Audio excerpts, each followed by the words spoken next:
Aw, shucks, darling, you're gonna need your strength. Yeah, where you're going, well, you're gonna appreciate a nice belly full of food. Oh no, it's actually just pork shanks. I like ham hocks, but actually the pork shanks have more meat on them. So, yeah. You never had ham hocks and black eyed peas? It's a specialty. It's really tasty. So, come on. I promise you. Here, I'll eat a couple bites here. Tasty. It's really good. Yum. You? Well, I guess you're right. It means that I would knock out dead in a couple hours. But then this is gonna be cold, and you don't want to eat this cold. Yeah, you're ingesting more of it, so maybe I'll be sicker than a dog, and you'll be deader than a doornail. But well, you were a part of the trade that we did, which means you're not exactly gonna have the easiest life either way. And I'm trying to make your life a little bit easier. Oh my. My name's Xena Alexander. I'm the keeper for these quarters. I don't like that word. It sounds terrible, and it's not something that I'm okay with. But I have to go with what my society does, and they believe in having unpaid, forced labor. So here you are. But the beautiful thing, when I realized that I was against what my people are doing and in no position to stop them, I actually got involved so that maybe I could make your life a little bit easier. I'm against it, but if it has to exist, then maybe I can be one of the ones who make it less miserable.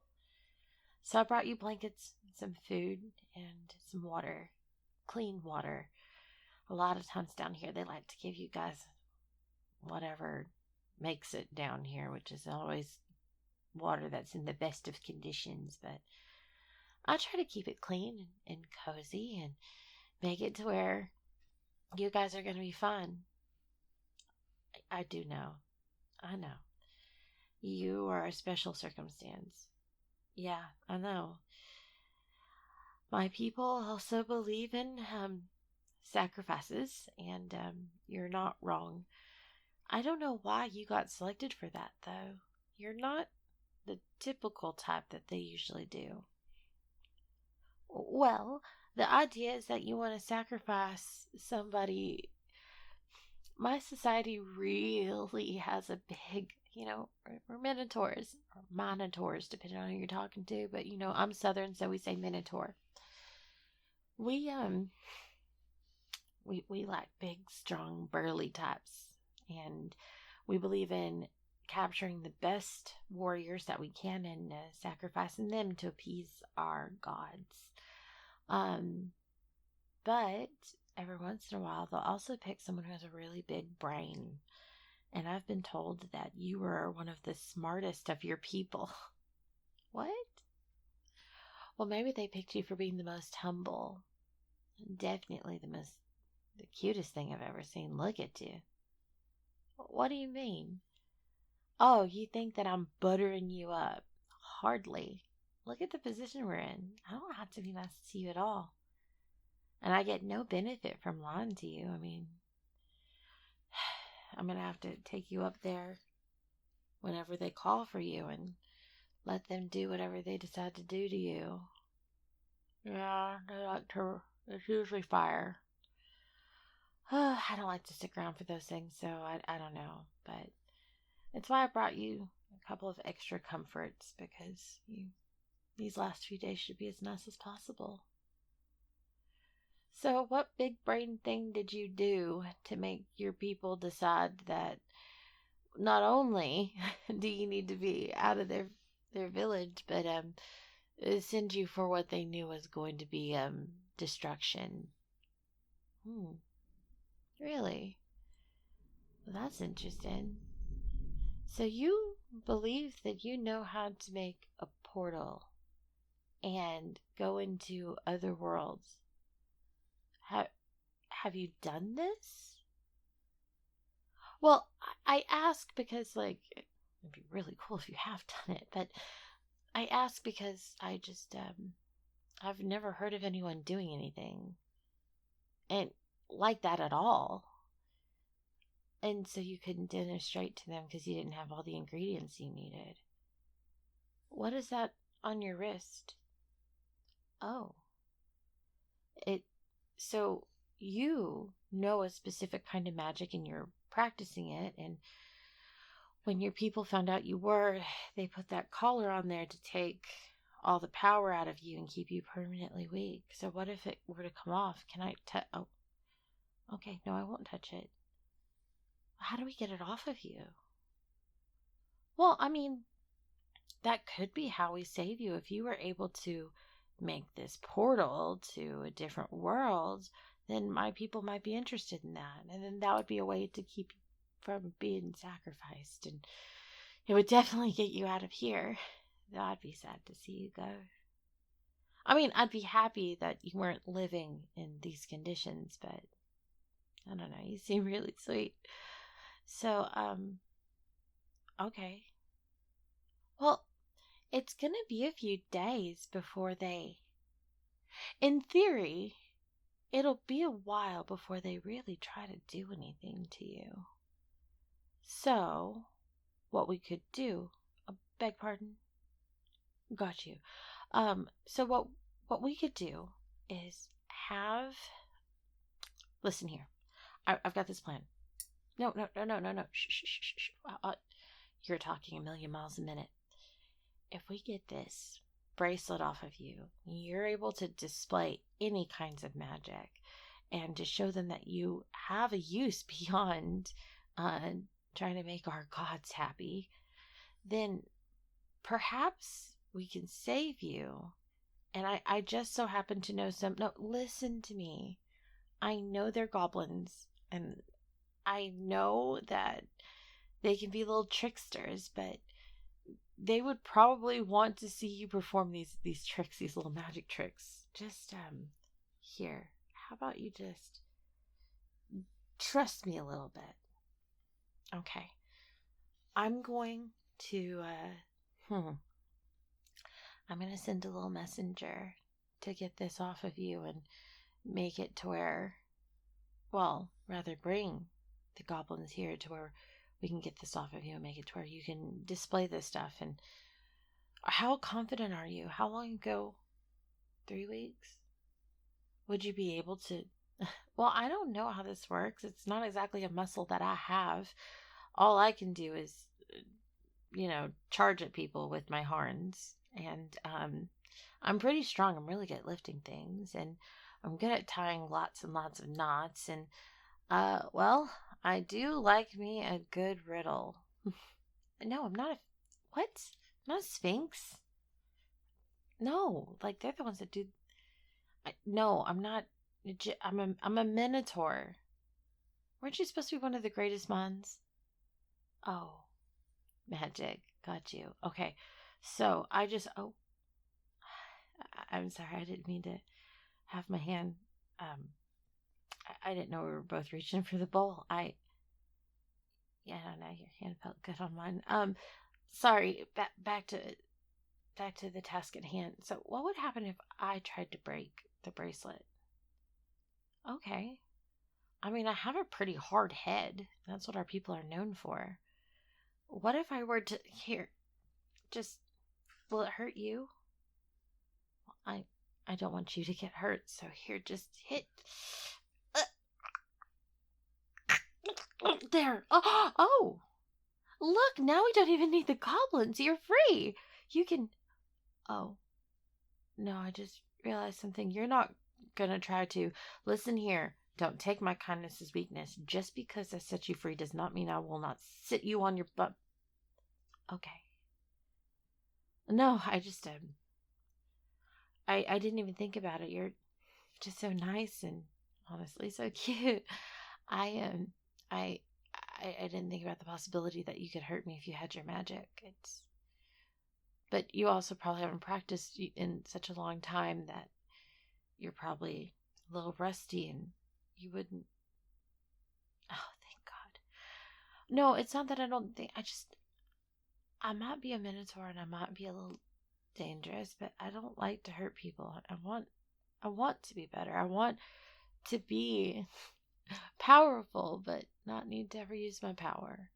And I want to help people, especially people that haven't had it so good. I know I haven't. What?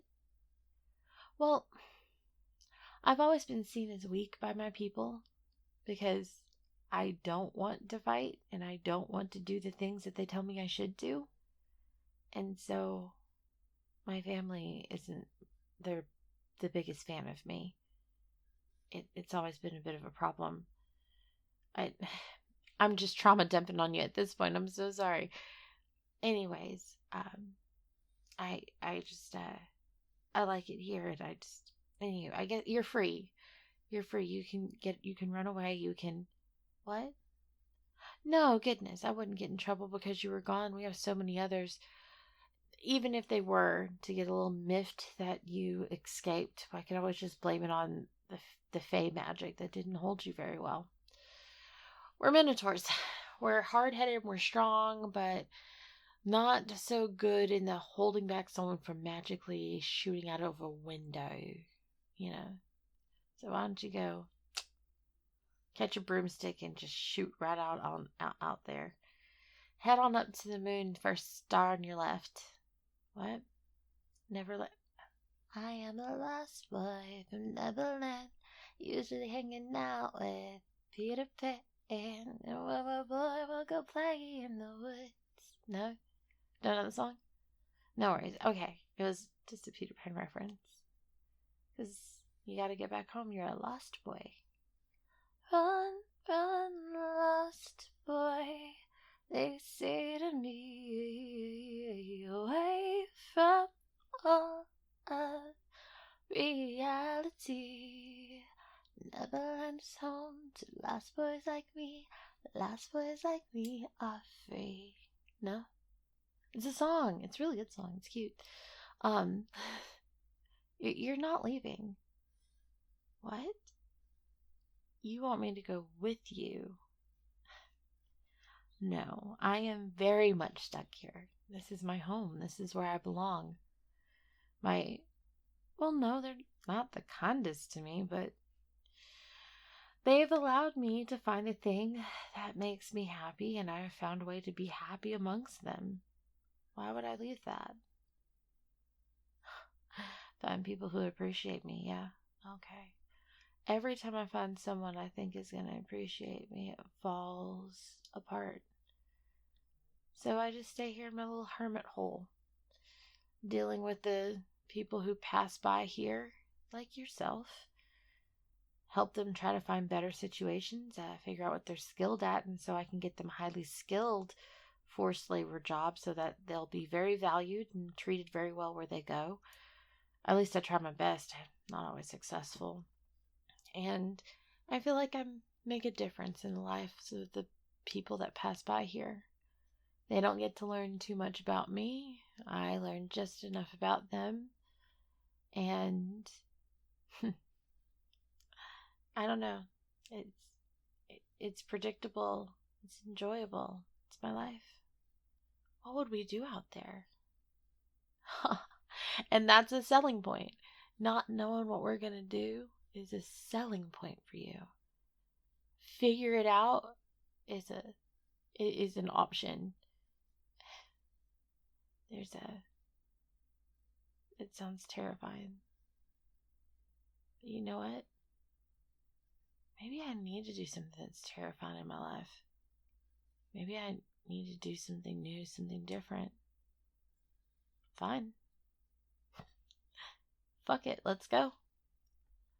No, I mean that. Let's go. It can't be worse than staying here. I feel like I'm making a difference in this place, but maybe I can make a bigger difference someplace else. And maybe have someone in my life who knows me a little bit better than most. Alright, so what do I do? Just take your hand and oh my god! Ooh!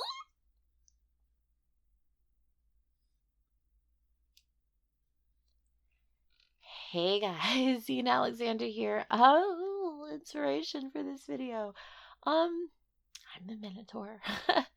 I don't have a very close family at all. Very much because I didn't live up to the standard that they wanted. Expected to have children really young, which um because of an assault, I can't. So, yeah, that's something I don't talk too much about. No advice, please. I work with professionals. And it's impacted my dating life because many people who I thought would be great picks wanted to have biological children of their own. Again, there's ways to go about it, but no advice, no advice. But it meant that my situation made it to where um, they opted to follow their dreams, and I wasn't a part of that. And just a bunch of other things. I've held traditional jobs here and there, but never for super long periods of time. And I very early on became very much a nomad. It's so funny. I have a Texas accent because I grew up in Dallas, and then spent some time in San Antonio. And because of it, a lot of people think I live in Texas, and I don't. I've lived almost all over the world. I've lived in snow, I've lived in the desert, I've lived in woods, I've lived in plains, I've lived all over the world, and I traveled. Worked for a company where I did a lot of traveling with the music festival, doing music festival scenes and conventions. So like I've been all over.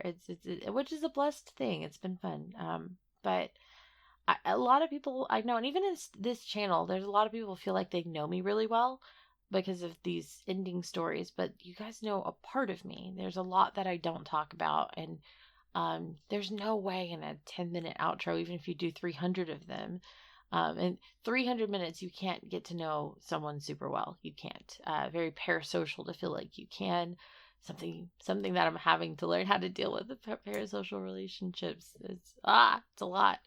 But yeah, everyone knows pieces of me, but even like some of my best friends like Dream and Star, there's quite a bit they don't know because I learned as a survival thing growing up in high school to compartmentalize who knows what for protection reasons. So no one really, literally no one knows me. I think the closest I got was my ex, Cam, knew me. I told him quite a bit that I haven't told anyone else. And there's another that I told quite a bit more than other people, but still not everything. So yeah, the idea of like, and much like the Minotaur as well, I also, I take enjoyment out of helping others and looking at their dreams and their needs and their wants and what they're trying to do and getting involved in it. Captain Save-A-Ho mentality of focusing on other people's stuff and them to the point where I just lose myself in them. It's a terrible habit. Again, I'm working with professionals. I have a great therapist. No advice, please.